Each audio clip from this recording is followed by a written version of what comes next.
Did you know that nearly 30% of college students change their major at least once, and many do it 2 or 3 times? That's not a failure. That's actually pretty normal. But here's the thing. The students who navigate those changes successfully, they had a plan. Or at least, they knew how to make one. Welcome back.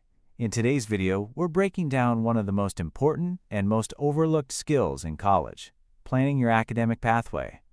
By the end of this video, you'll know how to choose a major with confidence, how to read a degree plan, how to use your advisor like a secret weapon, how to think about long-term goals starting right now, and how to stay flexible without losing direction. Let's get into it. Section 1. Understanding what an academic pathway actually is. So first things first, what even is an academic pathway? Think of it like a roadmap. Your academic pathway is the sequence of courses, experiences, and decisions that take you from your first semester all the way to graduation and beyond. It includes your major, your minor if you have one, your general education requirements, your electives, and any other requirements your school or program has set. Now here's what a lot of first-year students don't realize. College is not just about showing up and taking classes you find interesting. There's a structure underneath everything. And if you don't understand that structure, you can easily spend time and money on courses that don't actually move you toward your degree. Every college has something called a degree plan or degree audit. This is basically a checklist of every requirement you need to complete to earn your degree. Some schools have these online in a digital system where you can literally check off what you've done and see what's left. Learning how to read this document is one of the most valuable things you can do in your first semester. Here's a quick tip. Always look at your degree requirements under the catalog year you started. Colleges update their requirements over time, and students are usually locked into the version from when they enrolled. This matters more than most students think. So now that you know what an academic pathway looks like on paper, you might be wondering, how do you actually pick the right one? That's exactly what we're covering next. Section 2. Choosing a major without panicking. Let's talk about the big one, choosing a major. This is the decision that stresses out more college students than almost anything else. And it makes sense. It feels permanent. But here's a reframe that might help. Your major is a direction, not a destination. Research consistently shows that most people end up working in fields that are not directly tied to their undergraduate major.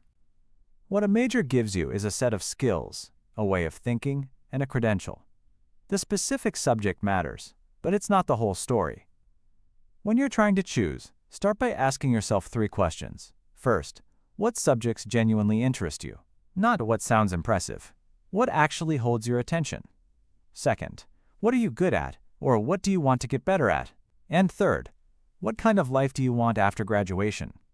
Think about lifestyle, values, and the type of work environment you'd enjoy. You don't have to have all the answers right now. But sitting with those questions is a much better starting point than just picking whatever your friend is doing or whatever your family expects. Many colleges also offer career assessments and major exploration workshops through their advising or career center. These tools aren't perfect, but they can surface options you hadn't thought about. And remember, changing your major isn't a setback, it's new information. The key is making sure you understand how a change affects your timeline and your finances, which brings us to something even more important than picking a major, and that's knowing who to talk to about it. Section 3. Using your academic advisor effectively. Your academic advisor might be the most underused resource in all of college. Studies show that students who meet regularly with their advisors are more likely to stay enrolled, graduate on time, and feel confident about their path. And yet, a huge number of students only visit their advisor when something goes wrong. Here's how to flip that. Think of your advisor not as someone who approves your class schedule. Think of them as a strategic partner. They know the system. They know the shortcuts. They know when a class is going to be nearly impossible to get into and when you should double up on requirements. Before every advising appointment, prepare. Write down your questions in advance. Bring your degree audit. Know your current GPA and credit count. The more prepared you are, the more useful the conversation will be. Some great questions to bring to your advisor include, am I on track to graduate when I want to? Are there any prerequisites I might be missing? What opportunities, internships, study abroad, research, should I be thinking about right now? And don't just see your advisor once a year during registration. Drop in during office hours. Send an email with a quick question. Build that relationship early. Here's what most students don't find out until it's too late. Your advisor can sometimes help you substitute courses, waive minor requirements, or connect you with opportunities that aren't advertised, but only if they know you exist. How do you make the most of those opportunities in the bigger picture of your future? That's what Section 4 is all about. Section 4. Connecting your plan to your long-term goals. Academic planning isn't just about satisfying graduation requirements. It's about building a life. And the earlier you start connecting your coursework to your goals, even loosely, the more intentional your choices become. Start by thinking about what comes after graduation. Do you want to go straight into the workforce, apply to graduate school, start something of your own? Each of those paths has different requirements. Graduate school applications, for example, often require research experience, specific coursework, and strong faculty recommendations. You can't get those if you start thinking about it in your senior year.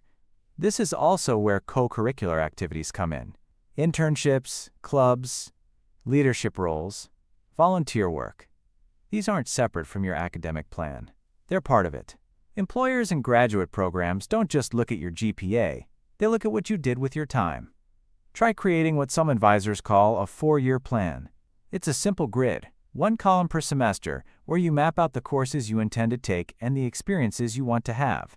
It doesn't have to be perfect. It just has to exist. Having something written down gives you something to react to, update, and grow with. But here's the honest truth. No plan survives contact with real life completely intact. So how do you stay on track when things change? That's our final section. Section 5. Staying flexible and adjusting your plan.